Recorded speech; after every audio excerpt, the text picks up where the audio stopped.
नमस्कार, बहुत स्वागत है आपका। मैं हूं सूर्या त्रिपाठी और आप देख रहे हैं खास पेशकश परदेश में जय श्री राम। राम के नाम पर एक बार फिर से गूंज उठी है धरती, पर इस बार गूंज भारत से नहीं बल्कि हजारों किलोमीटर दूर ऐसे देश से आ रही है जहां हिंदू आबादी तो महज 3.5 लाख है, लेकिन श्रद्धा और आस्था करोड़ों दिलों में बसती है।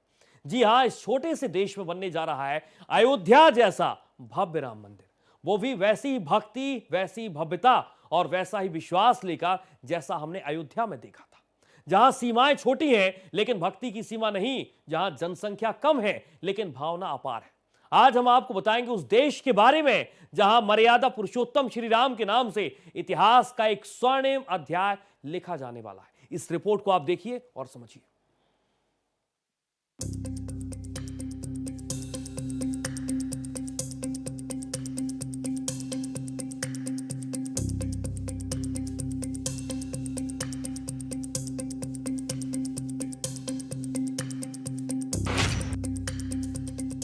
14,000 किलोमीटर दूर गूंजेगा जय श्री राम।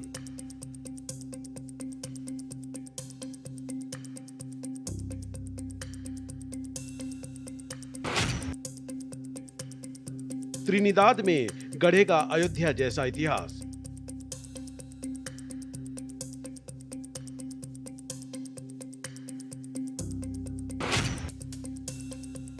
राम मंदिर की गूंज अब सागर पार से।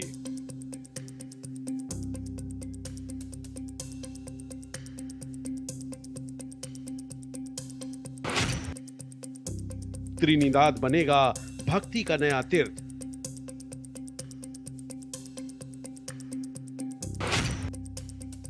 छोटा देश पर श्रद्धा अपार।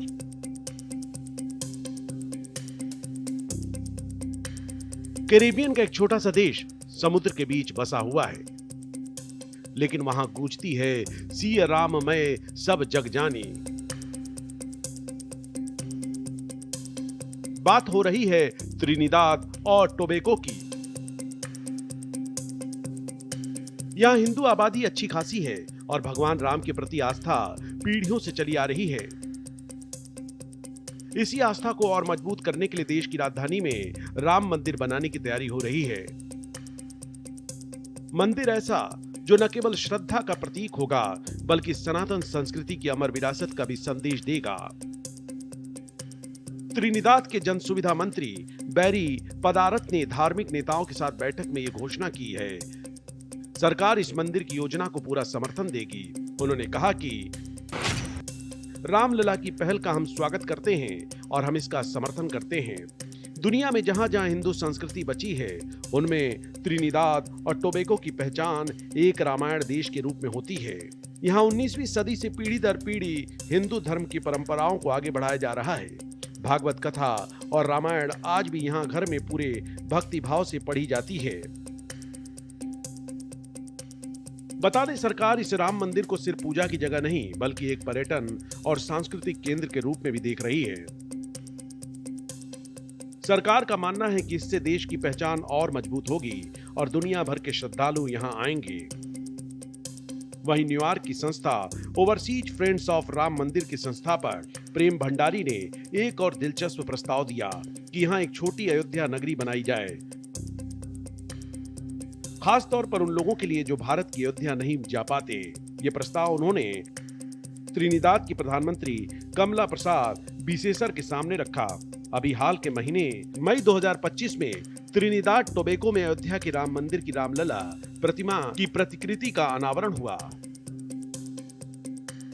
जिसमें अयोध्या राम मंदिर से रामलला से मिलती जुलती मूर्ति यहां लाई गई थी, जिसमें रामलला के दर्शन के लिए हजारों की संख्या में भक्त जुटे थे। जब वो प्रतिमा पोर्ट ऑफ स्पेन पहुंची तो 10,000 से ज्यादा भक्तों ने उसका स्वागत किया। ये बताया कि यहाँ भगवान राम लोगों के दिलों में कितने गहरे बसे हुए हैं। बता दें, इसी साल जुलाई 2025 में भारत के प्रधानमंत्री नरेंद्र मोदी त्रिनिदाद टोबैगो की यात्रा पर गए थे। ये उनकी इस देश की पहली आधिकारिक यात्रा थी और 1999 के बाद किसी भारतीय प्रधानमंत्री की वहां पहली द्विपक्षीय यात्रा भी। इसी दौरान प्रधानमंत्री मोदी को देश का सबसे बड़ा नागरिक सम्मान भी मिला था, order of the Republic of Trinidad and Tobago. प्रधानमंत्री कमला प्रसाद बिसेसर ने यह सम्मान देते हुए पीएम मोदी को वैश्विक नेतृत्व, भारतीय प्रवासियों से जुड़े रिश्ते और कोविड-19 के समय मदद के लिए धन्यवाद दिया। वहीं सम्मान मिलने पर प्रधानमंत्री मोदी ने कहा कि मैं इसे 140 करोड़ भारतीयों की ओर से स्वीकार करता हूं। साथ ही मंत्री बैरी पदारत ने कहा कि अगले कुछ महीनों में राम मंदिर और हिंदू धार्मिक जीवन से जुड़े और बड़े ऐलान होंगे। सरकार का लक्ष्य साफ है कि त्रिनिदाद टोबैगो को हिंदू धर्म का मजबूत केंद्र बनाना, धार्मिक पर्यटन बढ़ाना और भगवान राम की शिक्षा को दुनिया तक फैलाना है। त्रिनिदाद और टोबैगो में हर साल दिवाली, होली और शिवरात्रि जैसे त्योहार बड़े उत्साह के साथ मनाए जाते हैं। देश में कई मंदिर जैसे कि त्रिनिदाद का प्रसिद्ध हनुमान मंदिर हिंदू समुदाय के लिए आध्यात्मिक और सामाजिक केंद्र के रूप में कार्य करते हैं। साल 2011 की जनगणना के मुताबिक देश में सबसे बड़ा धार्मिक समुदाय ईसाई है, जो 55.2% आबादी के साथ पहले स्थान पर है। इसमें प्रोटेस्टेंट और रोमन कैथोलिक शामिल हैं। इसके बाद हिंदू और मुस्लिम आबादी है। बता दें, त्रिनिदाद में राम मंदिर का निर्माण भारतीय संस्कृति की उस वैश्विक पहुंच का प्रमाण है जो सदियों से प्रेम, शांति और मर्यादा का संदेश देती आई है। यह मंदिर साबित करेगा कि भक्ति को न सीमाएं बांध सकती हैं, न महासागर रोक सकते हैं। भारत की तरह अब कैरिबियन की भूमि पर भी दीप जलेंगे, घंटियां बजेंगी और हर दिशा में गूंजेगा जय श्री राम। यह दृश्य सिर्फ त्रिनिदाद के लिए नहीं बल्कि पूरे विश्व के लिए गर्व का क्षण होगा, क्योंकि यह दर्शाता है कि राम केवल अयोध्या में नहीं बल्कि हर उस दिल में है जहां प्रेम, सत्य और धर्म का वास है। Bureau report, Bharat express.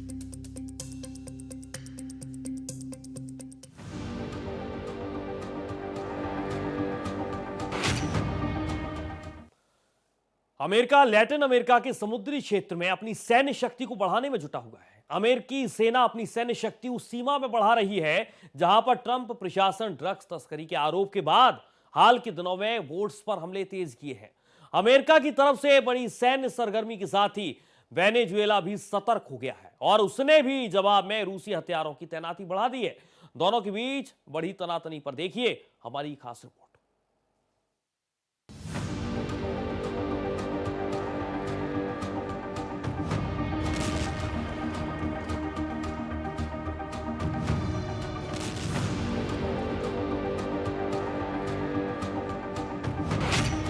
America की जबरदस्त सैन्य तैयारी।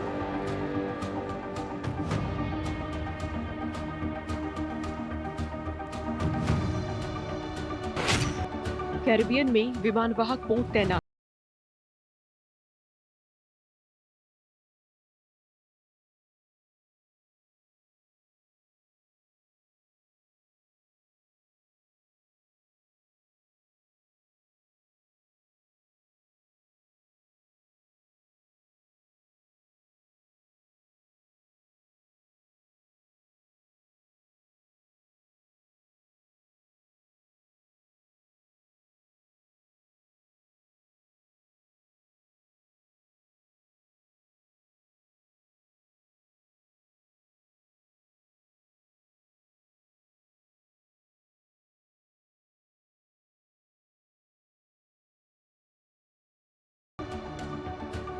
अमेरिका का आरोप है कि वेनेजुएला के ड्रग तस्कर कैरिबियन सागर के जरिए मादक पदार्थों की तस्करी कर अमेरिकी पीढ़ियों को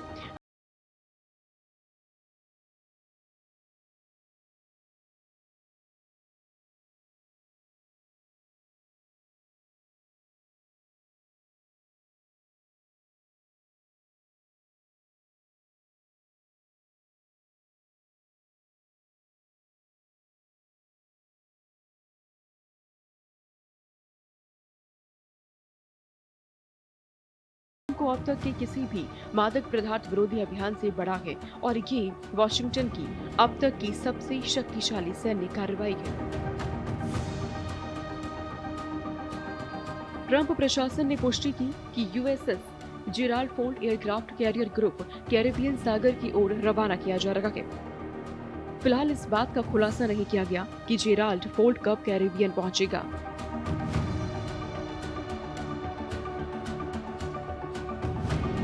लेकिन कुछ दिन पहले इसे जिब्राल्टर जल मध्य के पास यूरोप की ओर जाते देखा गया था।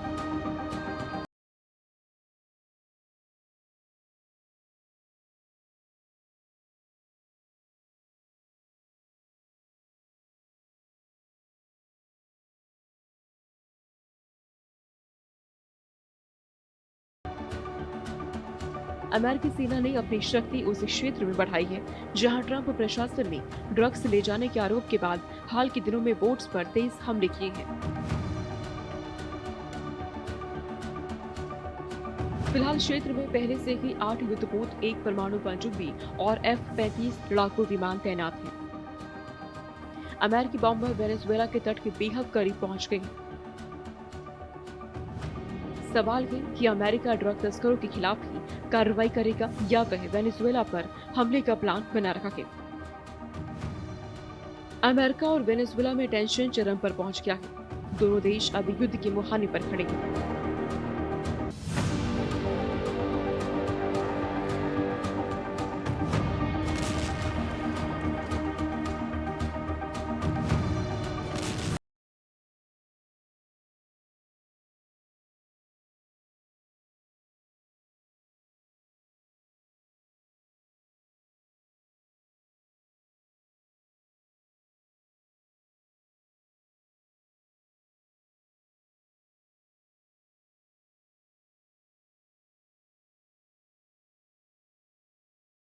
शांति हमेशा शांति। अमेरिका ने अगस्त में मादुरो की गिरफ्तारी में मददगार जानकारी देने वाले को $50 मिलियन का इनाम घोषित किया था।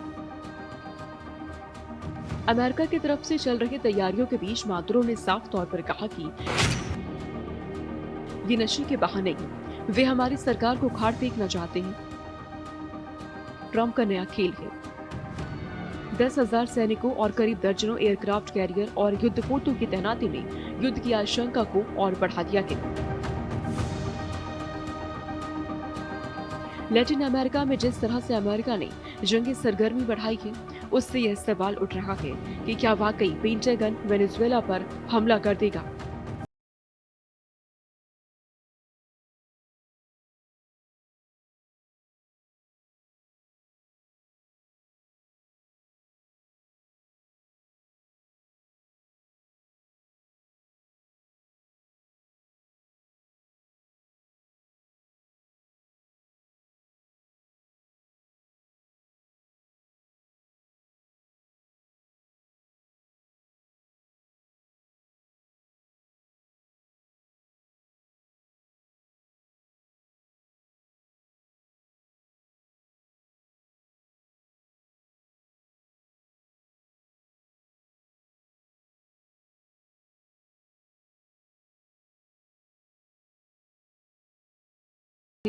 राष्ट्रपति ट्रंप ये साफ कर चुके हैं कि ये ऑपरेशन अपराधी नेटवर्क्स को खत्म करने के लिए वैध कदम है।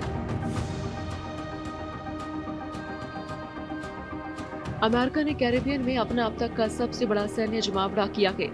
ये कदम वेनेजुएला और कोलंबिया के साथ बढ़ते तनाव के बीच उठाया गया है।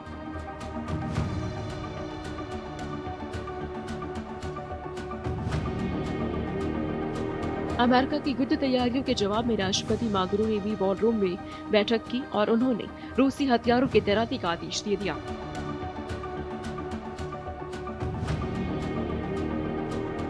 इससे कैरेबियन सागर में खलबली मच गई है। रूसी अधिकारियों के समूह ने कैरेबियन सागर को चारों तरफ से घेरना शुरू कर दिया है। निकोलस मादुरो ने अपने सलाहकारों के साथ युद्ध कक्ष में बैठक की। मादुरो का सख्त आदेश जारी होते ही वेनेजुएला की सेना हरकत में आ गई।